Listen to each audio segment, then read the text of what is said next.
Back in April of 2024, we put out a tutorial focused on how to use the new Forms experience in Microsoft Lists. It made it so much easier to collect business data and store it in a great way inside of Lists. And now, over 50,000 plays later, and also nearly 1 year, we're looking again at Microsoft List form integration, because there's been great new enhancements in the capability that make it so much easier to use. So today, to show you these new enhancements, we're going to go and build a new risk and issue tracker for one of our projects, built using Microsoft Lists, but taking advantage of a whole new range of new enhancements in the Forms capability. So if you need to build a business process to collect data from your colleagues and store it in Lists, well, you're going to find out how to do that today. So now we're all set and ready to go. Let's head into Microsoft Lists and begin to build our risk and issue tracker so we can begin to manage all of those critical risks and issues occurring on our project. To get started and begin to create our new issue and risk register, let's head over to office.com. Then select the app launcher to the left hand side and select more apps. We'll now head into Microsoft Lists by selecting this icon here. You could also do the same in Microsoft Teams, but as I'm going to show you today, the web experience allows us to work directly in the list without opening files or messages whilst you're doing it in Microsoft Teams. So let's go ahead and select New List. And here we can either use a Microsoft template to structure your list, or you can create your own by selecting a blank list. But the good news is Microsoft have announced changes that very soon you'll be able to create a Microsoft form experience that also creates your list behind the scenes. So you won't need to even go by the list to get started. But for now, we're going to go ahead and use a template. I'm going to go ahead and use a Microsoft issue tracker. That'll give us the structure we need to capture issues, but we can easily add columns to also include information about risks, and we'll also show that in our tutorial today. So let's go ahead and select Use Template, and I'll now update the name and also give this a description. With that now done, we can also choose to save this into my list, which means it's only available to me and no one else unless I share it with them individually. But this is for Project Greenspace. We have a dedicated Microsoft team with our project team members within it. So let's go ahead and select Project Greenspace. We can also add it to the site navigation, but I'll go ahead and turn this off so it won't be shown in the site navigation in SharePoint. Selecting Create, we'll now go ahead and create our brand new Microsoft list. And as you mentioned, we know that these fields here all relate to issues, but we also need to capture information relating to risks. And it's really easy to do that using the new Forms experience. Let's go ahead and select the Forms option from the ribbon bar and now select New Form. This now puts us into the Forms editor, and we've seen this before in our video in April of 2024, but there are now new changes that make this experience even better, and we're going to go and check those out. So firstly, as I mentioned, we're missing some crucial fields. The first one is we need to define whether this is a risk or an issue. This form at the moment only assumes this is an issue. So all we now need to do is scroll down and select Add New Field. I'll now make this a choice field as it will either be a risk or an issue. Let's give it a title and a description and also add in our choices. With that now done, let's also make this a required field because we need to know if this is a risk or issue and therefore it must be required to be filled in. Now that field has been added, let's go ahead and add another field. This time we'll need a multi-line text field, so I'll go ahead and select the multi-line text option. This time we're going to collect the description of the risk to find out more about it. Once again, let's add a title and a description and add it into our form.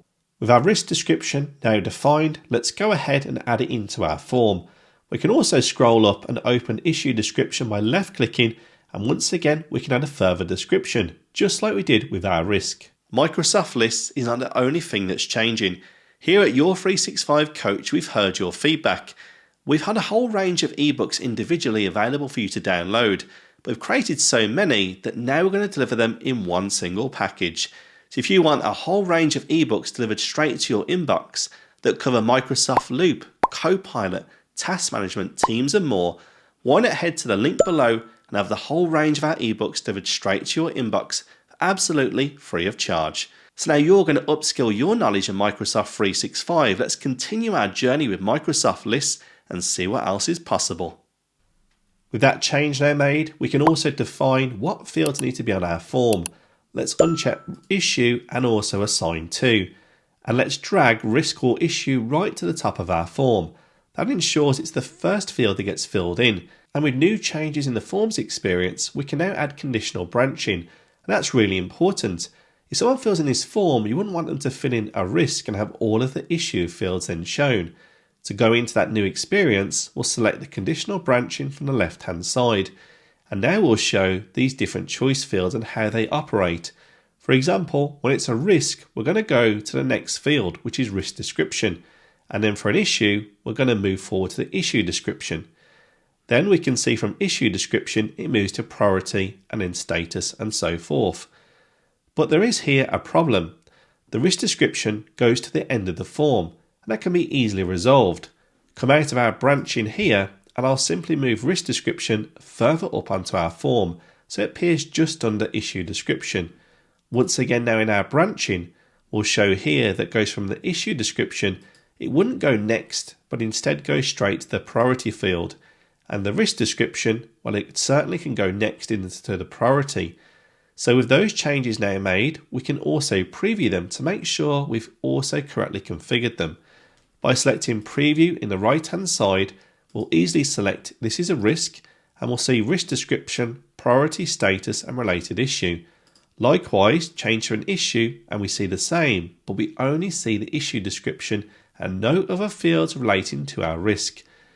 By clicking back, we can also make changes to the title of the form and even now add a custom logo.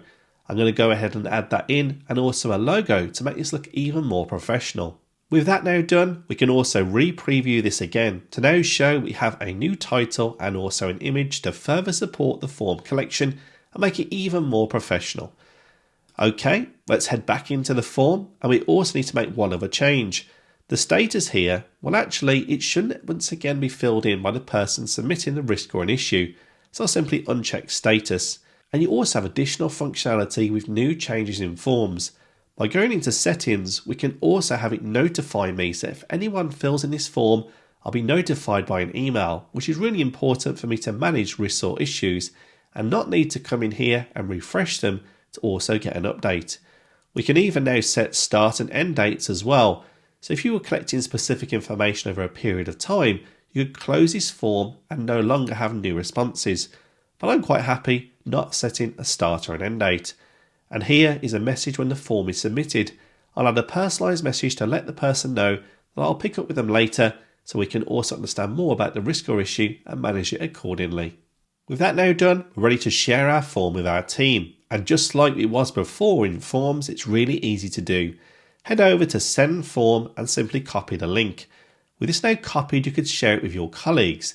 Remembering that in a new forms experience in Microsoft Lists, your colleagues won't have access to the underlying list data, only to the form itself. That means that when these risks or issues are added, if your team don't have access to the underlying data from the group or team, they won't be able to see that information, making this a really powerful tool to collect information and data too. So when Alex then follows that link, he can now begin to report a risk. Go ahead, select risk and add in the risk description and set the priority to whatever this needs to be set to. He can also add related issues, which could also be lookup lists because that is now supported in this new forms experience.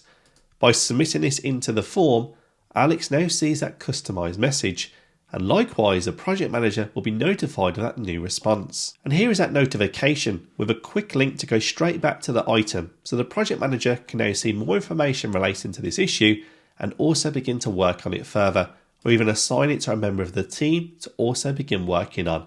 So we can see these new experiences in Microsoft List Forms make it even better to use and build out for your business processes, so you can build lists and forms to capture data that's important to you and your projects. So there you have it. We've seen a whole range of new enhancements in Microsoft Lists and its Forms engine. And to me, it's getting more closer to the Microsoft Forms service than ever before. And in fact, some of these lists experiences can do more than what we see in Microsoft Forms. What we've seen today as part of these new enhancements include the ability to do branching, which now means we can capture information for a business process without showing all the fields inside of your list. As well as that, a whole new range of column types that are supported. Lookup fields, meaning we can also reference other Microsoft lists. As well as that, we've got location, images, attachments and more.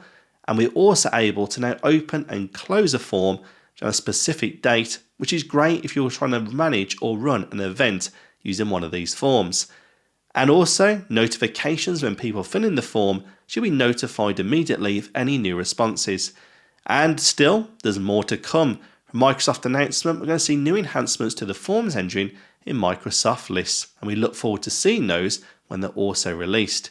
So a whole range of new capabilities allow you now to build your business processes inside of Microsoft Lists and Forms and simplify the whole process. If you've liked this video, please let me know by hitting the like button or let me know in the comments. As well as that, if you haven't already, hit the subscribe button to find more great content like this every single week, designed to help you with the tools you already have. So other than that, I look forward to seeing you in the next one.